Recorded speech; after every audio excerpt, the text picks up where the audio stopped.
नमस्कार, बहुत स्वागत आपका अनादि टीवी पर। मैं हूं आपके साथ पारुल। आज चर्चा करेंगे माया का मायावी पैतरा। जी हां, अपने जन्मदिन पर बसपा सुप्रीमो मायावती ने मीडिया से बात करते हुए ब्राह्मणों की तारीफ की और ब्राह्मणों की तरफ मायावती या मायावी पासा फेंका। हालांकि बाकी जातियों को भी साधने की कोशिश की। मायावती ने कहा कि बसपा ने ब्राह्मण को भागीदारी दी, ब्राह्मणों को किसी का चोखा बाटी नहीं चाहिए। ब्राह्मण, क्षत्रिय, वैश्य समाज का बसपा सरकार पूरा ध्यान रखेगी। बसपा ऐसी पार्टी है जिसने सभी जातियों और धर्मों का सम्मान किया है।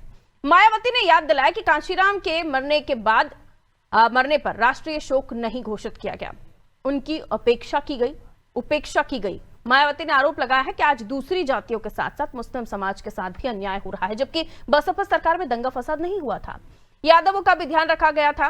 मायावती ने घोषणा की है कि गठबंधन से बसपा को नुकसान होता है, लिहाजा भविष्य में बसपा सभी चुनाव अकेले लड़ेगी। मायावती की अकेले चलने और सभी वर्गों को, विशेषकर ब्राह्मणों को साथ लेने की योजना आगामी चुनाव के समीकरण बदल सकती है। जिस तरह यूपी में भाजपा के ब्राह्मण विधायकों की बैठक के बाद पार्टी में बयानबाजी हुई थी, उसे देखते हुए मायावती का ब्राह्मणों को संदेश महत्वपूर्ण है। इससे पूर्व अखिलेश यादव भी ब्राह्मणों को लेकर भाजपा पर निशाना साध चुके हैं। तो क्या ब्राह्मणों को संदेश देना मायावती का मायावी दाव है, या मायावती भाजपा की बिसात पर ही सियासी चालें चल रही हैं? इस पर चर्चा करेंगे। पहले इस पर कुछ प्रतिक्रियाएं आ गई हैं, जल्दी से वो सुन लीजिए। हम तो यही कहेंगे कि मायावती जी को अपने पार्टी और अपने हित से ज्यादा समाज और देश के हित के बारे में सोचना चाहिए, संविधान के हित के बारे में सोचना चाहिए। और इसी का परिणाम है कि जो बहुजन समाज पार्टी के समर्थक या उनके वोटर थे, उन्होंने 2024 में इंडिया गठबंधन को पूरी ताकत से समर्थन दिया, सहयोग किया, आशीर्वाद दिया।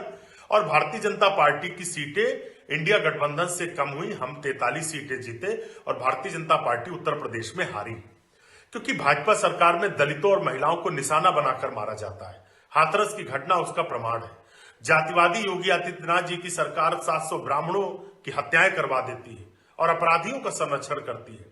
तो जनता की भावनाओं का आदर करना राजनीति के लिए बहुत जरूरी है। कांग्रेस पार्टी, राहुल गांधी जी उस बात को समझते हैं और हम इसीलिए गठबंधन में आए थे।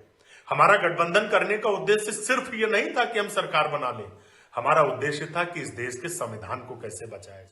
देखिए, उत्तर प्रदेश का जो 2027 का चुनाव है, वो उत्तर प्रदेश की जनता आदरणीय अखिलेश यादव जी को मुख्यमंत्री बनाने की ठान चुकी है।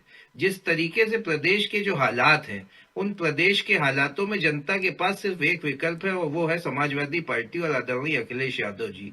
जनता साइकिल का बटन दबा के अखिलेश जी को फिर से मुख्यमंत्री बनाएगी। और जहां तक रहा सवाल बहन जी का, तो आज बहन जी का जन्मदिन है। हम बहन जी को जन्मदिन की बधाई देते हैं। बहन जी ने कहा कि ब्राह्मणों के मुद्दे पर उन्होंने जो भी कहा, तो उससे, उनके कहने से पहले ही समाजवादी पार्टी ब्राह्मणों को सम्मान दे चुकी है।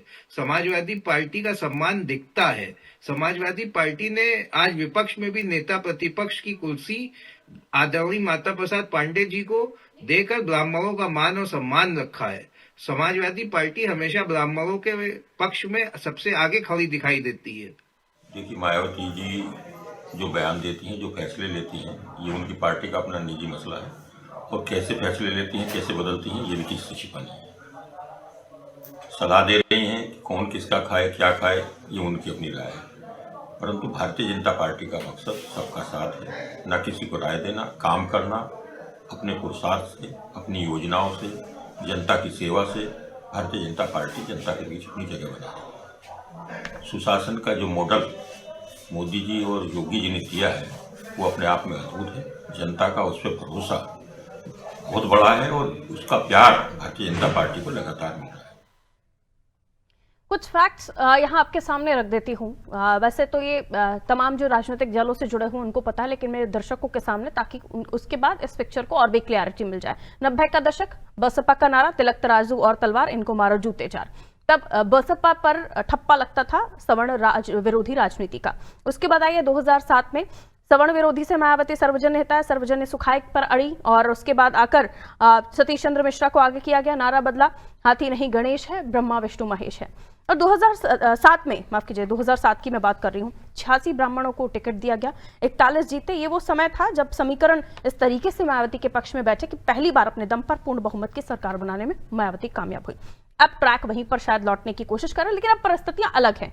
अब उन पर बीजेपी की बी टीम का भी टैग लगता है, और अब जो वोट प्रतिशत है उस लिहाज से तो ऐसा मुमकिन नहीं लगता कि एकला चलो वाली बात मायावती करें और फिर परिणाम 2007 जैसे हो जाए। आइए मिलियन मेहमानों से जल्दी से आपका तारुफ करा देती हूँ, उसके बाद चर्चा शुरू करेंगे। आशीष तिवारी जी भारतीय जनता पार्टी से जुड़ रहे हैं, बहुत स्वागत सर। विवेक पांडे जी सपा से जुड़ रहे हैं, बहुत स्वागत सर। शैलेंद्र ध्रुव जी कांग्रेस से हमारे साथ बने, आपका भी वेलकम सर। विप्लव चौधरी जी डॉक्टर साहब हमारे साथ जुड़े हुए हैं बसपा से, विप्लव जी बहुत बहुत स्वागत। नीरज मेहरी जी वरिष्ठ पत्रकार है, बहुत दिनों बाद सर, बहुत बहुत स्वागत आपका भी। सबसे पहले मैं बसपा से ही शुरुआत करूंगी। एकला चलो अकेले की बात तो कह दी है, लेकिन 12.8% वोट 2007 में आपका वोट शेयर 30% था, तब जाकर वो परिस्थितियां बनी थी। ब्राह्मणों की इतनी ज्यादा चिंता की चीजें बदल गई, और अब अगर हम बात करते हैं तो वो प्रभावशाली नेतृत्व ब्राह्मण वर्ग में आपके पास है कहां सर? विप्लव जी। पारुल जी बहुत बहुत नमस्कार, आप सभी पैनलिस्ट को मेरा बहुत बहुत नमस्कार।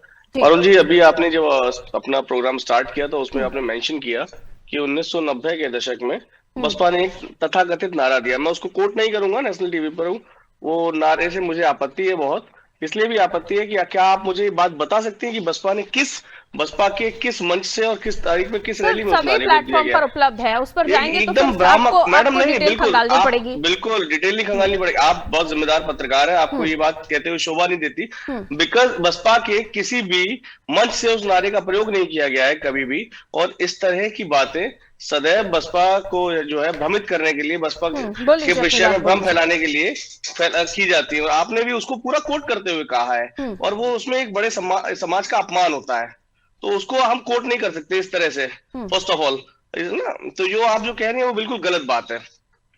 दूसरी अब हम बात है इस बात पे कि आपने कहा कि बसपा में कोई ब्राह्मण चेहरा नहीं है। अभी आपने खुद कहा कि 2007 से 12 की सरकार में 86 उम्मीदवारों को टिकट दिया गया, उसमें 41 विधायक जीत के आए थे, और उसमें लगभग 16 मंत्री बने थे, और उसमें प्रमुख लोग हैं जैसे अभी सतीश चंद्र मिश्रा जी हमारा सबसे बड़ा चेहरा है। सतीश चंद्र मिश्रा जी हैं, उसके बाद हमारे पास रितेश पांडे थे, और बहुत सारे लोग हैं, पूर्व पश्चिम से लेके पूरब तक हमारे पास बहुत सारे ऐसे नाम। और महज ब्राह्मण की बात नहीं, ब्राह्मणों में जो जमीनी स्तर पर जो जन सामान्य व्यक्ति है, वो बसपा के कार्यकाल को याद करते हुए कहता है कि ब्राह्मणों का जो सबसे ज्यादा सम्मान और हित सुरक्षित रहा है वो बसपा की सरकारों में रहा है। और इस तरह के नारों को बोल करके मैडम भ्रम मत फैलाइए, एक वैमनस्यता आती है इस तरह के नारों से, उसका मैं विशेष तौर पे खंडन करता हूँ। नीरज सर को दिखाइए। नीरज सर बहुत बहुत स्वागत।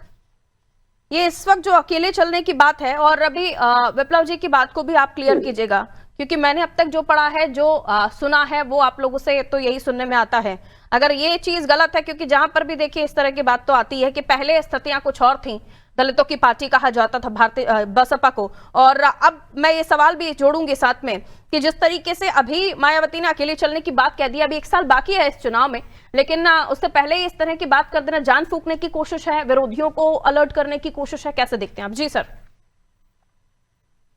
पहले तो पारुल जी जो आपने नारे की बात की, तो मैं बता दूं जी टीवी पर जो है 19 दिसंबर 1993 को साक्षात्कार में काशीराम जी ने स्वयं स्वीकारा था और इस नारे का समर्थन किया था। दूसरी बड़ी बात, साथ में बसपा की जब सरकार बनी तो उस समय बसपा को 30% लगभग वोट मिला था, और उस समय बसपा के साथ दलित, ब्राह्मण, दलित, सवर्ण और पिछड़ा वर्ग, यही वोट बैंक 2012 में 26% रह गया, यही वोट बैंक 2017 में 22% रह गया, और यही वोट बैंक 2022 में 13% रह गया जी। अब जो सरकार बनी 2022 में भारतीय जनता पार्टी की, उसको 41% लगभग वोट बैंक मिला। तो जिस दल के पास एक चीज तय है, जिस दल के वोट होगा वही सरकार बनाएगा आने वाले चुनाव में। अब सवाल यह है कि बसपा 13% जो वोट आज की तारीख में है, उसको 35% कैसे ले जाएगी? न तो उनके पास मोदी जैसा कोई जादू है, ना उनके पास योगी कैसा चेहरा है, लेकिन हाँ एक जरूर बात है कि उत्तर प्रदेश में आज की तारीख में एकमात्र विधायक उनके उमाशंकर सिंह हैं, वो भी अपनी दम पे जीतते हैं, बसपा की कोई इस पर मेहरबानी नहीं है। देश की सबसे बड़ी महापंचायत लोकसभा या राज्यसभा में एक भी उनका कोई मेंबर नहीं है, राज्यसभा में एक मेंबर है उनका। मुझे बोल लेने दीजिए, आपका नंबर आया तो बोलिएगा, बीच में नहीं बोला करते। नेशनल टीवी चैनल के तमाम और भी नियम सर, मैं डेटा कलेक्ट कर रहा हूँ, एक राज्यसभा सांसद है सर। चलिए मान लेते हैं हम आपकी एक राज्यसभा सदस्य है, एक विधायक है उत्तर प्रदेश में उमाशंकर सिंह, वो अपनी दम पे जीतते हैं। अब बसपा केवल ये बताए आज की तारीख में उत्तर प्रदेश में उनकी पहचान क्या है। राजनीति में उत्तर प्रदेश में उनकी पहचान केवल ये है कि वो भारतीय जनता पार्टी से नाराज वोटों का ध्रुवीकरण करते हैं और उत्तर प्रदेश में वोट काटने वाली पार्टी की छवि बनाते रहेंगे। हाँ, उनका एक टारगेट जरूर रहता है कि वो कहीं ना कहीं समाजवादी पार्टी का नुकसान करे। तो मुझे लगता है कि बसपा जो ब्राह्मणों को या दूसरी लोगों को सीख दे रही है, कोर वोट जो उनका वोट बैंक था वो भी अब धीमे धीमे उनसे खिसकता जा रहा है। जी पारुल जी, बाटी चोखा की बात की आशीष जी, आपके पास आ रही हूँ। मायावती जी ने सीधे तौर पर कटाक्ष आप पर भी किया और सपा पर भी किया। उपेक्षा की बात आप लोगों के लिए कही उन्होंने, और साथ ही साथ कई सारे मामला भी इसके साथ जुड़ जाते हैं। विकास दुबे, खुशी दुबे का मामला भी जुड़ जाते हैं। कैसे कोई अंदर खाने ऐसी कोई छटपटाहट, क्योंकि ब्राह्मण विधायकों की मीटिंग आपके यहाँ एक कमरे में हो चुकी है, जिसको लेकर आपके प्रदेश अध्यक्ष ने भी फटकारा था। जी देखिए पारुल जी, मायावती जी काफी समय के बाद उन्होंने अभी एक रैली करी थी और उसके बाद में फिर वो गायब हो गई थी, और उसके बाद में अभी जब उनका जन्मदिन का ये शुभ अवसर आया है तब उन्होंने फिर एक बार वो मीडिया के सामने मुखातिब हुई है। जी अच्छा, मायावती जी जो ब्राह्मण प्रेम दिखा रही है या आदर दिखा रही है, 2027 का चुनाव है और ये सभी जानते हैं। ये कोई आम से आम इंसान होगा तो वही भी बता देगा कि ये चुनावी आदर है, क्योंकि इसके पहले ब्राह्मणों के लिए क्या कहा गया क्या नहीं कहा गया वो लंबी बात हो जाएगी। लेकिन पिछले 10 वर्षों में ब्राह्मणों के लिए एक स्टेटमेंट आया हो या ब्राह्मणों पर अगर कभी कोई मुसीबत आई हो तो उसके समर्थन में खड़ी नजर आई हो या इनका कोई ट्वीट आया हो, वो कुछ नहीं मिला। दूसरी बात जो सबसे महत्वपूर्ण और गंभीर बात है कि आज मायावती जी जब दोबारा से चुनावी समर की तैयारी में उत्तर प्रदेश में उतरने की राह देख रही है, तो निश्चित तौर पर उनको आज उत्तर प्रदेश में कोई ऐसा मुद्दा नहीं मिल रहा जो गरीबी और महिला सुरक्षा और महंगाई इस तरीके के जो मुद्दे होते हैं, कोई मुद्दा नहीं मिला। तो अब वो जातियों की राजनीति करने पर उतर आई है और वो जातिगत जो इनका बयान है वो सिर्फ इसी चीज की एक वानगी है कि इनके पास कहने के लिए मुद्दे नहीं है, मुद्दों पे घेरने के लिए ये सरकारों को घेर नहीं सकती है, इसलिए इनका ये सीधा काम हो गया कि ये जातिगत लड़ाई करवाकर। कांग्रेस सपा तो ये मानती है कि वो जो करती है वो आपको फायदा पहुंचाने के लिए करती है, और अगर वो अकेली लड़ती हैं तो चुनावी समय पर ये वोट बटेगा, क्योंकि पीडीए की राजनीति कर रही है इस वक्त समाजवादी पार्टी, तो सीधा फायदा आपको होगा। इस सवाल पर आपका क्या कहना है? ये भी एक राजनीतिक नैरेटिव है, ये भी एक राजनीति है। अगर ऐसा होता तो मायावती हमारे साथ गठबंधन में सीधे सीधे आ जाती ना। जो उनका एक वोट बैंक कहा जाता है, उनका जो बताया जाता है कि नहीं ये इनका कैडर वोटर है, तो अगर इतना ही हमारा साथ होता तो हम लोग मिलकर लड़ लेते हैं। अलग अलग आपकी बात। विवेक पांडे जी, पीडीए की पॉलिटिक्स आप कर रहे हैं, लेकिन जिस तरह से वो ब्राह्मण और दलितों की पार्टी बन रही है, या शुरू से ही अपने आप को, जैसे कि अभी विप्लव जी भी कह रहे थे कि ऐसा नहीं है, पहले से ही ऐसा है, जातियों की बात हम नहीं करते, लेकिन अगर हम सिनेरियो को समझने की कोशिश करें, जो समीकरण है उसके हिसाब से आपको नुकसान पहुंचाने की सीधी कोशिश होगी अगर अकेले आती हैं वो तो। और अगर वो अकेले की बात कर रही है इतने समय पहले, तो क्या वो संकेत दे रही है बाकियों के साथ शामिल होने का भी? क्या सोचते हैं आप? देखिए, पहले तो मंच पर उपस्थित सभी सम्मानित पैनलिस्टों को मैं मकर संक्रांति की बहुत बहुत शुभकामनाएं प्रेषित करूंगा। और उसके साथ एक वेब सीरीज आई थी महारानी, जिसमें डायलॉग ये कहा गया था कि हमसे अंगूठा क्या लगवा लिया, तुमको लगा कि हम अनपढ़ हैं। हम अनपढ़ जरूर है लेकिन गंवार नहीं। कभी मायावती जी सोशल इंजीनियरिंग की सबसे बड़ी प्रणेता मानी जाती थी, आज वो उस अंगूठे की तलाश में है जो उनके हाथों से फिसल चुका है। अंगूठा मतलब वोट बैंक, उन्हीं का वोट बैंक, उसी वोट बैंक की बात कर रहा हूं जिसकी वो राजनीति करती हैं।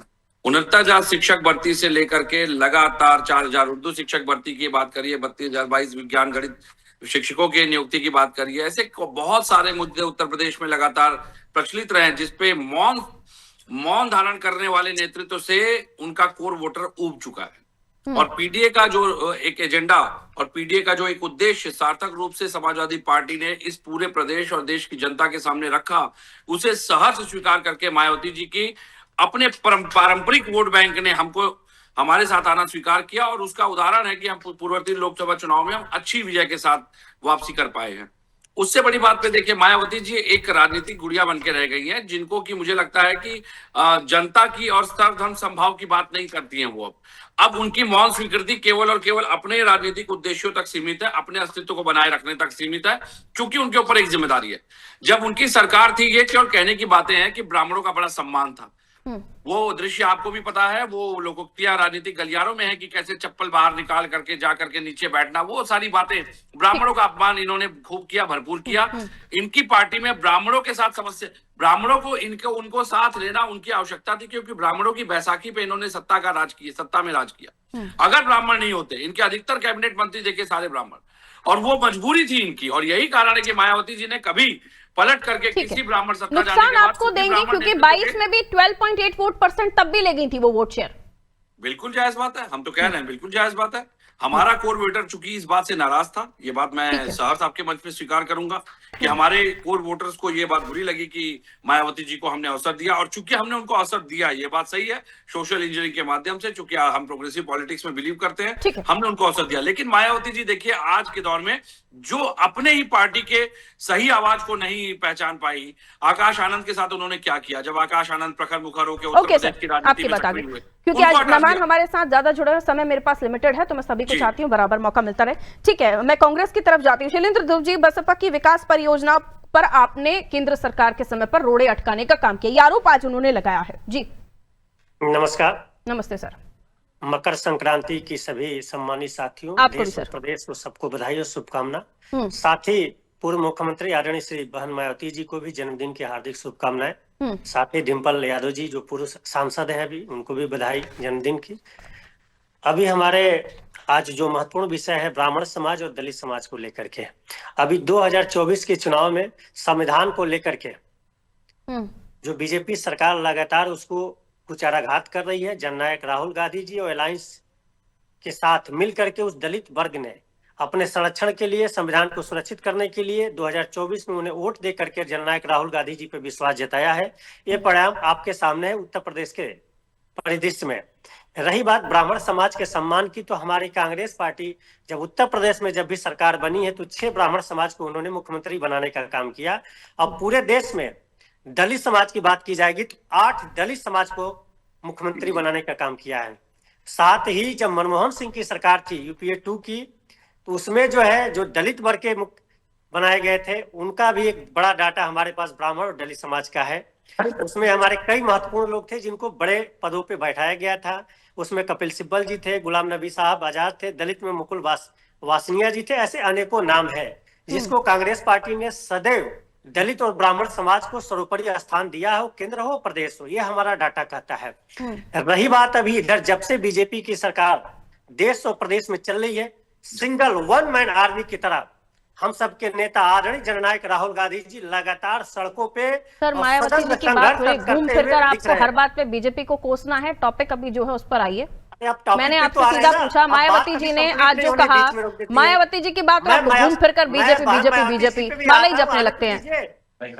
मैंने जो सवाल पूछा वो आपसे कह रहे हैं केंद्र सरकार ने उनकी सरकार के समय उनके जो विकास कार्य वो कर रही थी उसमें रोड़े डाले। मायावती जी अगर आप कह रहे हैं ब्राह्मण दलित, तो फिर उनको गठबंधन में क्यों शामिल करना चाह रहे थे, आपका महागठबंधन? मैंने मायावती जी पे नहीं, मैंने बताया कि जो ब्राह्मण और दलित की बात है, जिसकी नुमाइंदगी की बात आदरणीय बहन जी कह रही हैं, उस समाज की लगातार जो उनके साथ अत्याचार हो रहा है, अन्याय हो रहा है, प्रतिदिन अत्याचार हो रहा है, उसकी लड़ाई कांग्रेस पार्टी लगातार सड़क से लेकर सदन तक लड़ रही है। अपनी तारीफ अभी 14 साल की बच्ची के साथ अत्याचार हुआ है। सवाल का जवाब नहीं आपके पास शायद। वो जो आरोप लगा रही है उसके पीछे फैक्ट्स क्या हैं? कोई आरोप तो भाई तो कह रही है केंद्र में आपकी सरकार थी तो बसपा की सरकार के समय विकास कार्यों पर रोड़ा लगाने वाली कांग्रेस थी। सीधा सवाल है मेरा। सम्मान किया है उनकी जब भी सरकार रही है, मनमोहन सिंह जी की जब भी सरकार रही है, उनके पूरे सारी योजनाओं को पूरे दिल से स्वागत किया गया, अभिनंदन किया गया। कांग्रेस पार्टी ने ही माननीय बहन जी का सम्मान बढ़ाया है, गौरव बढ़ाया है। मेट्रो जेवर इन सबको लेकर वो आरोप लगा रही है। आरोप तो लगाया जा सकता है, ये तो भाई बीजेपी के साथ कहीं ना कहीं हमारे 60 गांठ है या जो भी ये पूरा देश जानता है। जो मूल वोटर है माननीय बहन जी का, वो हमारे साथ 24 में वोट करके साबित कर दिया है कि उसका हक और अधिकार, साथ ही संविधान जननायक राहुल गांधी और कांग्रेस पार्टी के हाथों में सुरक्षित है, ये साबित हो चुका है। अच्छा, दिक्कत ये है ना कि बीएसपी इस वक्त पोजीशन में ऐसी है कि लोग चाहते भी हैं वो उनके पास आ जाए विप्लव जी कि, और दूसरी तरफ वो जब नहीं आना चाहती है तो उनको कोसना भी नहीं चाहते, उनको टच करके वापस आ जाते हैं कि अगर हम इनके बारे में बोल देंगे तो थोड़ा दलित नाराज हो जाएंगे।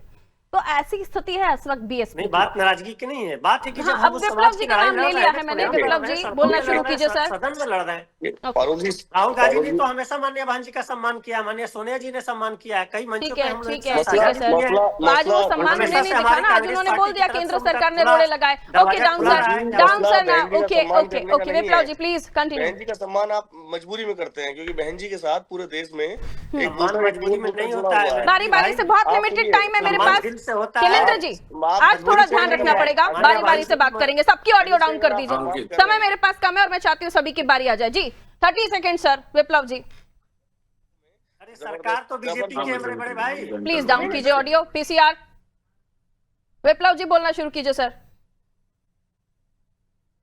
विप्लव जी ऑडियो मिल रही है मेरी? ठीक है। नीरज सर, अभी सभी लोगों को आपने हेलो, ओके कहिए विप्लव जी, कहिए प्लीज। मैं शैलेंद्र जी को बता रहा हूं कि यदि आपकी मजबूरी है, बहन जी के साथ पूरे देश में एक बहन जी का सम्मान है, इसलिए आपकी मजबूरी है बहन जी का सम्मान करना। अगर मेरी कांग्रेस पार्टी दिल से अगर माननीय बहन जी का सम्मान प्लीज। कर रही है तो क्या बुराई है क्या? अगर आप दिल से टाइम कम है हमारे पास। आपकी पार्टी शैलेंद्र जी मैं इसके बाद आपके पास नहीं आऊंगी, आपके 30 सेकंड गायब हो जाएंगे फिर। विप्लव जी में नहीं लगाए गए होते। मैं 1 मिनट में बहुत स्पष्ट कर देना चाहता हूँ कि देखिए क्यों बहन जी ने कहा कि हम आज अकेले लड़ेंगे। उत्तर प्रदेश में जिस प्रकार का शासन इस वक्त चल रहा है, बुलडोजर नीति जो बाबा जी की चल रही है, उससे आम जनमानस बहुत परेशान है और समाजवादी गुंडों की तरफ जो आम जनता जाना नहीं चाहती है। समाजवादी पार्टी की रही सरकारों में सदैव ये पूरा प्रदेश जानता है किस तरह का शोषण, अत्याचार, गुंडागर्दी और डकैती, बलात्कार जैसे मामलों सब बुरे आप अच्छे, लेकिन आप भी तो जमीन पर लड़ाई नहीं लड़ रहे ना विप्लव सर। नहीं, जमीन पे लड़ाई कहाँ आप कैसे लोग नहीं दिखते लड़ी हैं? जाती है? जन्मदिन पर या किसी पर्व पर आप लोग दिख जाते हैं, माया जी आ जाती देखिए, है। मैं आपको बता रहा हूँ ना कैसे लड़ाई लड़ी जाती है। अभी मेरठ में लेटेस्ट मामला हुआ। मेरठ में एक बच्ची को घर से उठा लिया गया। ओके, बीएसपी गई थी प्रदर्शन कर। हाँ, बीएसपी गई, बीएसपी ने मुकदमा लिखवाया, बीएसपी ने एफआईआर करवाई, बीएसपी अड़ गई। जब तक उस लड़की की गिरफ्तारी नहीं होगी तो हम उसको सबका दाह संस्कार नहीं होने देंगे। ठीक है, तब जाके एक घटना से आप सोच रहे हैं वोट परसेंट बढ़ जाएगा। ऑल राइट नीरज सर, क्या आप कंक्लूजन निकालते? सबकी बातें सुन चुके हैं जी। मायावती जी का सपना साकार होगा? पारुल जी, महत्वपूर्ण बात है कि मायावती जी जब सत्ता में थी तो सबसे ज्यादा मायावती जी की सरकार में सवर्णों के खिलाफ 15 लाख से अधिक मुकदमे लिखे गए थे, दलित उत्पीड़न और हरिजन एक्ट के तमाम को लेके। जिसके बाद सवर्णों ने अपनी राह चुनी और निश्चित रूप से उसके बाद वो सत्ता से बाहर हुई और आज तक लगातार सत्ता से बाहर है। तो आज की तारीख में जो राजनीति है उसमें केवल वोट काटने की राजनीति में ही उनकी पार्टी की गिनती होती है। उसी हिसाब से वो प्रत्याशी अपने उतारती हैं और एक विशेष राजनीतिक दल का सहयोग करने के नाते ही वो ऐसा सब कर पाती है। जी पारुल जी, विशेष दल का राजनीतिक सहयोग। आशीष जी 30 सेकंड। जी देखिए, सबसे पहली बात तो ये कि अभी जो हमारे कांग्रेस के प्रवक्ता बैठे हैं उनको अपने राहुल गांधी जी की बात माननी चाहिए। उन्होंने कहा जिसकी जितनी हिस्सेदारी उसकी उतनी भागीदारी। आपके उत्तर प्रदेश के अंदर में बिल्कुल जरा सी हिस्सेदारी, लेकिन आप डिबेट का ज्यादा से ज्यादा समय ले गए, तो कम से कम उस बात को ध्यान रखें कि आपकी हिस्सेदारी कम है तो बोला भी कम करिए। दूसरी चीज मैं आपको बताऊं, यहाँ पर सबसे बड़ी बात यह है कि मायावती जी को अगर आज ब्राह्मण याद आ रहे हैं तो उसके पीछे सिर्फ और सिर्फ चुनाव है, इसके अलावा कुछ नहीं है। कोई सम्मान नहीं करता है और सम्मान करने का ये जो लगातार नाटक करा जा रहा है। चुनाव से पहले की राजनीतिक दल तैयारियों में जुट गए हैं क्या विवेक पांडे जी? बिल्कुल 30 सेकंड्स ओनली प्लीज। देखिए, जैसे मायावती जी तर्कहीन हैं वैसे ही उनके प्रवक्ता भी तर्कहीन टिप्पणियों के माध्यम से केवल वही रटी रटाई स्पीच समाजवादी पार्टी की आलोचना में अपना समय व्यर्थ कर रहे थे। मैं बड़े स्पष्ट रूप से कह सकता हूं कि मायावती जी को वास्तव में अगर ब्राह्मणों की याद आ रही है तो सबसे पहले मंच पे आकर के वो ब्राह्मणों से माफी मांगे, प्रायश्चित करें और जा करके प्रायश्चित के लिए पूजा, उपासना, अर्चना, हवन, पूजन, यज्ञ करें। क्योंकि ब्राह्मणों पे फर्जी एफआईआर करके कई ब्राह्मणों का। आप सहमत हैं इस बात से? कहिए जी। बिल्कुल, जो है सरकार बीजेपी की है, लगातार अत्याचार दलित समाज पे लगातार अत्याचार हो रहा है। सवाल ही नहीं समझ अभी डाटा उठा करके आप देख लीजिए, लगातार अत्याचार हो रहा है। उस पर अरे हमारी सरकार है, दलितों के कांग्रेस पार्टी सड़क पे संघर्ष कर रही है। विप्लव जी फालतू की बातें कही गई आपने, आप सपा के प्रवक्ता ने कहा जी, विवेक पांडे जी ने कहा। Viplav ji now it's time to close करके आप अपनी सरकार बनाओ। अब मेरी बात तो आने दो भैया, बात रख रहा हूं तो आप एक सूत्री काम है। अभी आप डाटा उठा लीजिए, देख लीजिए क्या स्थिति है। कोई ऐसा महीना, विप्लव जी कोई ऐसा दिन नहीं है जल्दी जल्दी बोलिए सर। हो रहा होगा। देखिए, समाजवादी पार्टी और कांग्रेस और भाजपा बिल्कुल एकदम एक लाइन पे चल रहे हैं इस समय। और ये जो अभी संविधान की बातें कर रहे हैं कांग्रेस के लोग, जिनकी सरकारों में कभी इमरजेंसी लगी हो, वो तो संविधान की बातें, संविधान बचाओ यात्रा भी तो निकाल रहे हैं। वो संविधान की बातें तो करें ही ना। ये संविधान बचाओ यात्रा वो लोग निकाल रहे हैं जिनकी सरकारों में इमरजेंसी लगी है। Okay, thank you so much, thank you so much, thank you so much. आप सभी का बहुत बहुत शुक्रिया, आप सभी जुड़े समय दिया। तो माया का मायावी पैतरा, जन्मदिन पर आई मायावती जी और सभी को एक लाइन से सभी की क्लास लगा दी। उन्होंने ना बीजेपी को बख्शा, ना सपा को बख्शा, ना कांग्रेस को बख्शा, सबके बारे में कुछ ना कुछ कहा। लेकिन अब ब्राह्मणों की याद चुनाव के 1 साल पहले उन्हें आ रही है और उसके बाद वो ये भी कह रही है कि हम अकेले चलेंगे। ये अकेले चलने वाला संकेत क्या कहता है? और ब्राह्मणों की याद, क्या उन्हें लगता है कि 2007 में जो हुआ वैसा कुछ इस बार भी हो जाएगा? लेकिन अभी स्थितियां बहुत अलग हैं। बीएसपी का वोट परसेंट बहुत डाउन हो चुका है और मेहनत ग्राउंड पर उतनी दिखाई नहीं दे रही है। तो क्या सपना साकार होगा? ये मायावी दांव कितना चलेगा? आने वाले समय के साथ पता चलेगा। दीजिए इजाजत, नमस्ते।